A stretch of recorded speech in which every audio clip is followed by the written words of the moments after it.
Sit down, please.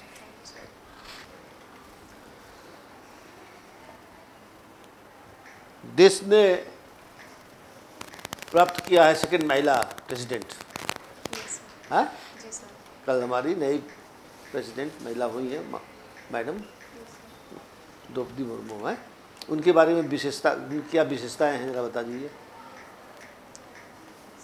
Sir पहला तो ये कि वो आदिवासी समाज को बिलोंग करती है, संथाल जनजाति को बिलोंग करती है।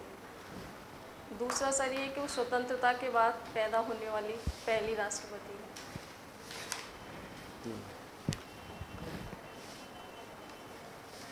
और सर ये सबसे युवा राष्ट्रपति है। युवा राष्ट्रपति है। उत्तर प्रदेश में आपके नदियों का जाल है, हैं? जी सर। क्या क्या नदी हैं? मेजर नदियों का नाम बता दीजिए हमें। सर उत्तर प्रदेश में सबसे ज़्यादा जिलों से बहकर गंगा जाती है, 28 जिलों से। कहाँ से निकलती हैं? यूपी में कहाँ आती हैं? सर यूपी में ये बिजनौर से एंट्री करती है। और यूपी को छोड़ती कहाँ है? सर बलिया से। बलिया में। जी सर। यमुना किस जिले में? बलिया के किस स्टेट में इंटर करती है यूपी से? सर बिहार में। किस जिले में? सर मतलब उत्तर बिहार के किस जिले में? सर मुझे इसका पर्टिकुलर नाम याद नहीं। अच्छा, कोई बात नहीं, चलिए। वो कितना ये गंगा नदी सर के बारे में यमुना हैं? यमुना है उत्तर प्रदेश में। हाँ ठीक है। गंडक है, सोन है, सर शारदा है, महाकाली है। सर अभी इतनी यानी राम गंगा मतलब छोटी छोटी है। अयोध्या किस नदी के किनारे बसा है? सर सरयू नदी के। सरयू नाम छोड़ दिया, अभी मेजर नदी है। और लखनऊ में कौन सी नदी है? सर गोमती। तो इसका लखनऊ में रह रही है गोमती। गोमती का नाम भूल गई है? जी सर। अच्छा चलिए, गंगा और सरजू का मिलन कहाँ होता है? गंगा और सरयू सर नहीं है पर्टिकुलर। यमुना और गंगा का मिलन कहाँ होता है? सर प्रयागराज। प्रयागराज में। हमारे उत्तर प्रदेश में जो है रोड पर काम बहुत चल रहा है, हैं? जी सर। कितने हमारे एक्सप्रेसवे बन चुके हैं, कितने अंडर कंस्ट्रक्शन हैं? सर पर्टिकुलर डिजिट नहीं, लेकिन मैं उनको काउंट करा। काउंट करो, 1 1 1 2 3 करो। सर पूर्वांचल, हाँ। वो Lucknow Agra expressway. 2। Sir Taj expressway. Taj express का क्या नाम है? सर उसको Yamuna expressway. Yamuna express बोलो। हाँ 3। Okay. Sir Ganga expressway. नहीं, ये तो आप बने जो बन गए हैं ऑलरेडी, इनाग्रेट हो गए हैं, उनका नाम Bundelkhand express way. Bundelkhand. Okay ठीक, 4 हो गया है। जी सर। 5वां एक और है, सर मुझे उसका नाम पूर्वांचल हो गया। पूर्वांचल हो चुका है, पूर्वांचल भी हो चुका है। एक और भूल रही हो। सर नोएडा खुर्जा। सर याद नहीं आ रहा। चलो कोई बात नहीं। मेरठ दिल्ली। जी सर मेरठ। और कौन कौन अंडर कंस्ट्रक्शन है? Sir Ganga express way. Sir वही याद आ रहा है। महिलाओं से संबंधित उत्तर प्रदेश की विकास की क्या योजनाएं हैं? सर उज्ज्वला योजना।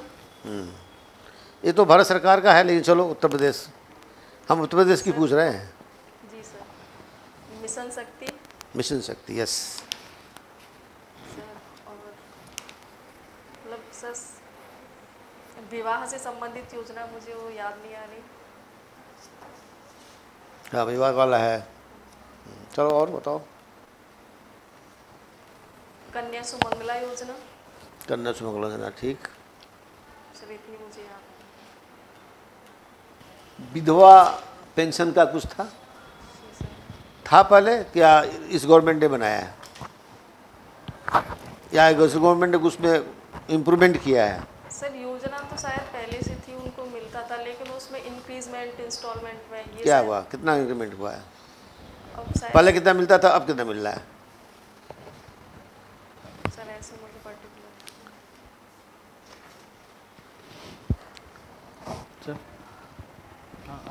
सर हाँ, जी सर। एक सिचुएशन में दे रहा हूँ। आपका एजुकेशनल बैकग्राउंड भी अच्छा है और सिचुएशन एक दे रहा हूँ, उसमें आप को निर्णय लेना है। जी सर। पुलिस की लापरवाही से दो परिवारों के बीच में, एक ही परिवार के बीच में कशीदगी चल रही थी काफ़ी समय से। पुलिस ने समय से एक्शन नहीं लिया और एक पक्ष ने गोली मारकर हत्या कर दिया। डेड बॉडी रखी है घर के सामने और पूरा गांव इकट्ठा हो गया है और पुलिस को डेड बॉडी छूने उठाने नहीं दे रहा, कोई अग्रिम कार्रवाई नहीं करने दे रहा। And you are the local sub divisional magistrate there, आप हाकिम हैं इलाके की और वो डेड बॉडी महिला की है। आप पहुंचिए, पूरा हुजूम लगा हुआ है, 2-4 गांव का आदमी इकट्ठा है, पुलिस के खिलाफ जिंदाबाद मुर्दाबाद कर रहा है। आप इलाकाई मजिस्ट्रेट हैं, what will be your primary duty, what you will do? आप पहुंचिए मौके पर, डेड बॉडी पड़ी है, पूरा गांव घेरे पड़ा है, पुलिस की लापरवाही से हत्या कर दी गई गोली मार के और महिला की हत्या हुई है। आप इलाकाई मजिस्ट्रेट हैं, what will be your primary duty, what you will do? आप पहुंचिए मौके पर, डेड बॉडी पड़ी है, पूरा गांव घेरे पड़ा है, पुलिस की लापरवाही से हत्या कर दी गई गोली मार के और महिला की हत्या हुई है। What will your primary action? Sir सबसे पहले तो जो दोनों परिवार हैं, जो डिवाइडेशन उनमें हुआ, उनसे बैठ के बात करी जाएगी। बात करने से सुने, डेड बॉडी रखी है, पूरा गांव वहाँ घेरे पड़ा हुआ है, जिंदाबाद मुर्दाबाद कर रहे हैं और पुलिस की लापरवाही के कारण हत्या हुई है। प्रकरण पुराना चला आ रहा था, कई बार दरखास्तें दे चुके, पुलिस की लापरवाही से हत्या हुई है। सर उनको आश्वासन दिया जाएगा, जो लापरवाहियाँ रही उनकी जांच होगी, क्योंकि सबसे पहला जो डेड बॉडी है वो डिकम्पोज होने लगेगी, तो उसको निस्तारण करने का प्रायोरिटी रहेगी। ठीक है, तो उनको उनके जो इश्यूज़ होंगे उनको सुना जाएगा, जो उनकी शिकायतें हैं पुलिस को लेके, और जैसा कि पता चला कि वहाँ पे पहले से शिकायत कर रहे थे लेकिन वो सुनवाई नहीं हुई, लापरवाही से वो हत्या हुई उनकी, तो उस वजह से उसका भी मतलब जांच के। समझाओगे कैसे? अब तक तो जो है नहीं सुना गया था, इसीलिए ये सब हुआ है, तो तुम कैसे बताओगे कि एसडीएम देयर आप मौके पे? अब एक कदम बाकी है आपका, 2/3 एसडीएम आप हैं, एक कदम बाकी है। ऐसी सिचुएशन पूरी लाइफ आएंगी, पहला वही है। क्यों है प्रोफेसर साहब? सही कह रहे हैं। उसी में आपका परीक्षा है, भाई मेन चीज तो यही परीक्षा असली है। परीक्षा वही है, बाकी लिखा पढ़ी वाला कागज ये तो सब ठीक। वो तो चलता रहेगा। एक अविवाहित महिला से रिलेटेड केरला हाई कोर्ट का आज एक जजमेंट आया। What is that one? Sorry sir मैंने पढ़ा। रिटायर्ड राष्ट्रपति हुए हैं आदरणीय रामनाथ कोविंद जी, उनको आज के बाद से सरकार की तरफ से क्या क्या सुविधाएं अनुमन्य रहेंगी? जी सर उनको जो रहने का, उनका आवास से संबंधित यातायात अलाउंस भत्ते होंगे वो दिए जाएंगे, और जहाँ भत्ते दिए जाएंगे कि सुविधा दी जाएगी? सॉरी सर सुविधा दी जाएगी उनको। क्या सुविधा दी जाएगी? सर जब भी वो ट्रैवल करेंगे विदेश में या भारत के किसी रेल यात्रा या हवाई यात्रा, तो वो उनका शुल्क रहेगा, वो उनके भत्ते में ऐड होगा। हम धनी देश के निर्धन निवासी कहलाते। What do mean by this? You have opted the geography and your subject, अच्छा ज्योग्राफी आपका था, शुरू में ही था। हम धनी देश के निर्धन निवासी हैं, कक्षा 8 में भूगोल में हमने पढ़ा था। इसका क्या आशय है? सर इसका आशय जो मुझे समझ में आया, इसका आशय है कि हमारे पास जो रिसोर्स है, भौतिक रिसोर्स और मानवीय रिसोर्स काफ़ी प्रचुर मात्रा में, लेकिन उसके बाद भी हम उनको अच्छे से यूटिलाइज नहीं कर पाए थे प्रारंभिक समय में। तो इस वजह से ये कोटेशन काफ़ी अर्थशास्त्र का विषय और भूगोल दोनों का विषय रहा था। लेकिन अब मतलब हम जितने भी रिसोर्सेज हैं भौतिक और मानवीय, उनका यूटिलाइजेशन कर रहे हैं और इस टैग को ख़त्म करने की कोशिश कर रहे हैं। वेरी गुड, यही जवाब इसी तरीके पर। ये आपका ज्योग्राफी है, ज्योग्राफी से रिलेटेड एक फिर सवाल मैं पूछता हूँ। विभिन्नता में एकता हमारी सांस्कृतिक धरोहर है, भौगोलिक दृष्टिकोण से इसको कैसे आप प्रमाणित करेंगे? सर विभिन्नता भारत में जितने भी भौगोलिक मेरा सरल सवाल है, unity among the diversity is the essential feature of the India. how you will correlate with the geography, Indian geography. Sir चाहे मैदान का व्यक्ति हो या चाहे उत्तर के जो पहाड़ है वहाँ के बिलोंग करते हो, चाहे पूर्वोत्तर के जो जलवायु वहाँ से हो या पठार से हम बिलोंग कर रहे हो, चाहे राजस्थान से बिलोंग कर रहे हो, लेकिन सभी की जो यूनिटी है वो एक ही है, नागरिकता एक ही है, तो वहाँ पे हम यूनिटी को दर्शा सकते हैं। ठीक। आपका नाम नेहा जी? ठीक है। आप जो बिलोंग करती हैं हाथरस से, क्या प्रसिद्ध है वहाँ का? सर ODPOP में देखें तो वहाँ का हींग प्रसिद्ध है। क्या जी? हींग जी सर। इसीलिए मैंने अलग से पूछा। अच्छा, तो वहाँ का जो प्रोडक्ट है, जैसे वन प्रोडक्ट वन डिस्ट्रिक्ट में यही है, हींग है। हींग है। हींग एक अपनी प्रॉपर्टी रखता है, ठीक है। और अच्छा। इसके अलावा देखिए, हींग के उत्पादन में हम आत्मनिर्भर नहीं हैं, आज भी नहीं है, हम बाहर से इंपोर्ट करते हैं।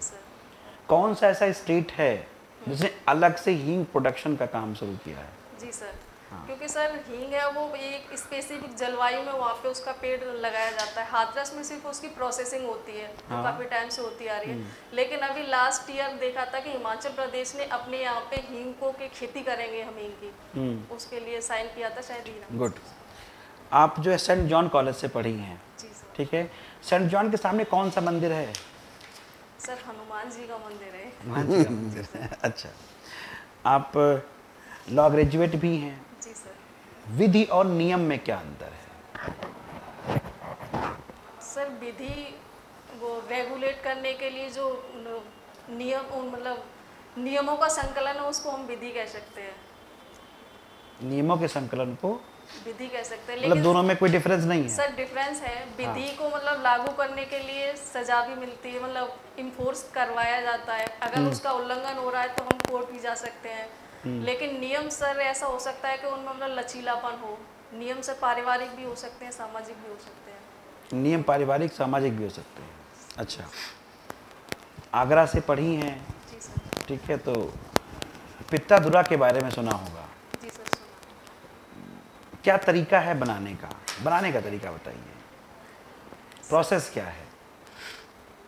सर ज़्यादा तो मुझे नहीं पता, लेकिन इतना पता है कि उसमें पित्तादुरा में सोने और चांदी की फ्रेमिंग करने के बाद उसमें कलर, फ्रेमिंग सर जैसा मुझे समझ में आ रहा है, उसके बाद उसमें कलर जो भी है डार्क कलर उनकी उनमें पेंटिंग करी जाती है। पेंटिंग नहीं कहेंगे, नक्काशी टाइप से जो होता है वो की जाती है। ये सर ताजमहल और पित्तादुरा में, वो सॉरी एतमुद्दौला में देखने को मिलती है। एतमुद्दौला के मकबरे में।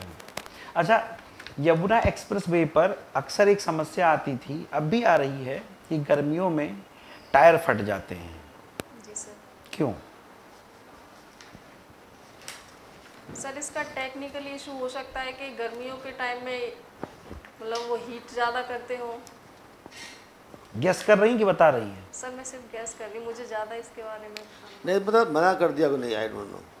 अच्छा, मतलब इसके बारे में आपको जो आइडिया नहीं है? नहीं सर ऐसा। अच्छा, अच्छा शिक्षक कौन है, माता या पिता? माता सर। क्यों? पिता क्यों नहीं है, ये बताओ, हम ये जानना चाह रहे हैं। सर जिस परिवेश में हम रहे हैं, हम अपने कॉन्टेक्स्ट में कहेंगे कि पिता हमेशा मतलब बच्चों के, लड़कियों के कॉन्टेक्स्ट में अंतर्मुखी टाइप का व्यवहार करते हैं। हर बात हम पिता से शेयर नहीं कर पाते हैं, तो उनको हमारी कमजोरियों के बारे में ज़्यादा पता नहीं रहता है। माँ से हम अपनी शारीरिक, सामाजिक, आर्थिक हर तरीके की समस्या को बताते हैं उनको, तो वो हमें ज़्यादा हर तरीके से डील कर सकते हैं। गुड गुड, ठीक सर। लॉ किया है आपने? जी सर। बहुत कॉमन चीज़ है।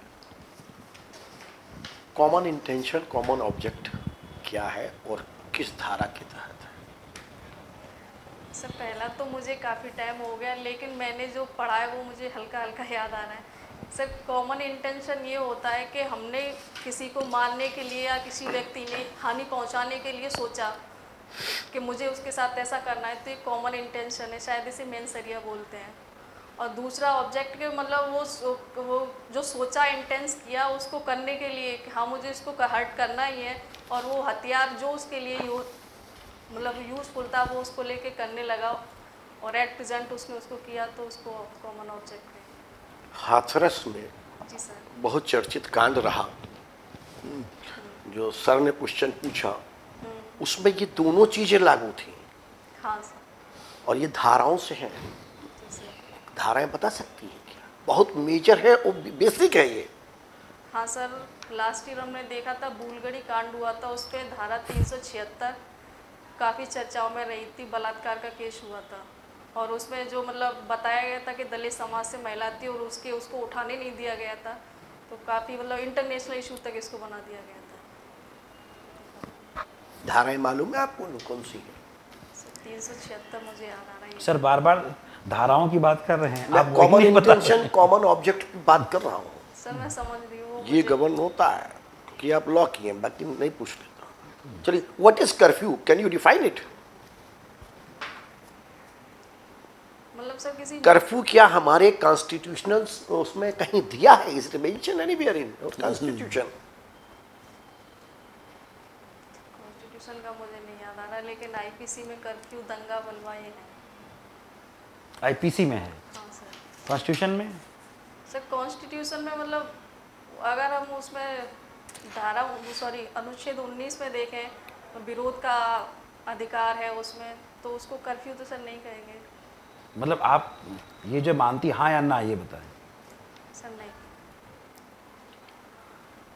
हाथरस कई मायनों में सामाजिकता और आर्थिक रूप से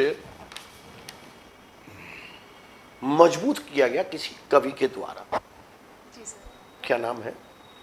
सर उनका जो मूल नाम था प्रभु दयाल गर्ग था, लेकिन उनको वो क्योंकि उस क्षेत्र में तो उन्होंने एक रोल किया था काका का, तो उनको काका हाथरसी के नाम से व्यंग्यकार थे काफी बड़े। हाथरस का ये हास्य कवि थे, हास्य कवि जी थे। सर। नाम परिवर्तन भी हुआ था कभी? हाँ सर हुआ। किस नाम से? सर महामाया नगर के नाम से। कोई कविता याद है हाथरसी की? कोई बहुत फेमस पर्सनालिटी हाँ है सर, कोई? काफी फेमस अपनी भाषा में सुनाइए। क्या कर रहा है? सर उनकी एक मतलब सोटा को लेके जो हाँ। जिसको बोलते हैं उनका था, हाँ। कहाँ गया मेरा मोटा सोटा, कहाँ गया मेरा मोटा सोटा, आओ जी धाओ जी, कुछ ऐसे करके था, जाता है हाथ में। ठीक। आप जो हैं सब रजिस्ट्रार के उस पर इंटरेस्टेड है। क्या होता है ये और इससे हम किस तरह से अपनी नियुक्ति को प्रूव कर पाएंगे कि हम हैं? सर सब रजिस्ट्रार का जो मतलब नियुक्ति होती है वो दस्तावेजों के रजिस्ट्रीकरण के लिए होती है, जिसे मतलब रजिस्ट्रेशन एक्ट 1908 से मतलब शक्तियाँ या अधिकार उससे मिलते हैं। किससे? कौन सी धारा बताइए? रजिस्ट्रेशन एक्ट 1908 ऐसा कुछ। 1900। तो ये रजिस्ट्रार सोसाइटी चिटफंड सोसाइटी होती है, जी सर। तो वहीं पे आप जाते हैं। वो एक्ट कब पास हुआ था? सर मुझे रजिस्ट्रार सोसाइटी एक्ट। नहीं पता सर। उससे इससे कोई मतलब है नहीं है। ये जो पोस्ट है सब रजिस्ट्रार की और जो रजिस्ट्रार चिटफंड वाला होता है, इन दोनों में कोई रिलेशन है क्या? सर मुझे नहीं पता इसका। ये दोनों अलग अलग है ना। Anyway, ये जो सब रजिस्ट्रार की जो पोस्ट है, इनकी ड्यूटीज क्या है? सर आपने पढ़ा होगा कहीं? हाँ सर, मैंने थोड़ा नेट पे देखा था। क्या ड्यूटीज हैं? तो सर मैंने देखा उसमें ये बताया गया था जो राजस्व से संबंधित है, जो जमीन से संबंधित दस्तावेज हैं, उनका रजिस्ट्रीकरण करने के लिए तहसील स्तर पर सब रजिस्ट्रार की नियुक्ति की जाती है, जो जिले स्तर पे रजिस्ट्रार के अंतर्गत काम करते हैं। अच्छा, इसमें क्यों लावा ले जाते हैं? सर इसकी जो प्रारंभिक योग्यता है वो LLB है। LLB है ना? हाँ, ठीक है। ओके बेटा, थैंक यू। जा सकते।